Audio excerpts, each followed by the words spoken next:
Hello বন্ধুরা, কেমন আছো সবাই? আশা করি সবাই ভালো আছো। আমিও খুব ভালো আছি। চলে এসেছি দারুণ একটা ভিডিও নিয়ে। ভিডিওটা সবাই শেষ পর্যন্ত দেখো কিন্তু। আজকে করব মাছের ডিমের তরকারি। প্রথমেই মাছের ডিমটাকে বড়া করে সেই বড়াটা দিয়েই তরকারি রান্না করব।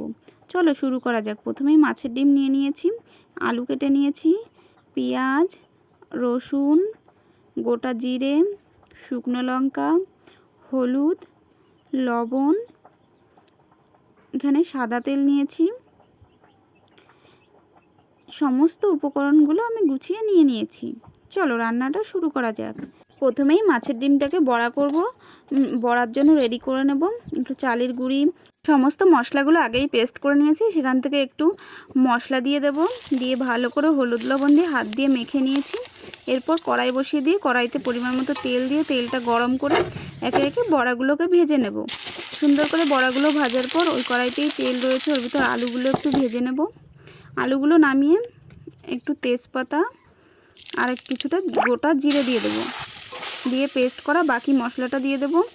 লবণ হলুদ দিয়ে মশলাটাকে একটু কষিয়ে নিয়ে একটুখানি চিনি দিয়ে দেবো। মশলাটা কষানো হয়ে গেছে। ভেজে রাখা আলু আর ডিমের বড়াগুলো দিয়ে দেব, দিয়ে নেড়ে চেড়ে পরিমাণ মতো জলও দিয়ে দিয়েছি আর কিছুটা সময় ঢাকা দিয়ে রেখেছি। এরপরে ঢাকনা খুলে জাল উঠে গেছে। মাছের ডিমের তরকারিটা আমার প্রায় রেডি হয়ে গেছে। এখন কিছুটা গরম মশলার গুঁড়ি দিয়ে দেব, ভালো করে একটু নেড়ে চেড়ে নেব। মাছের ডিমের তরকারি আমার একদম রেডি হয়ে গেছে। এখন নামিয়ে নেব। মাছের ডিমের তরকারি খেতে না দারুণ টেস্টি হয়েছে। তোমরাও আমার মতো বাড়িতে ট্রাই করতে পারো।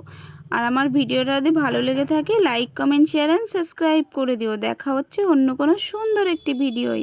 বাই।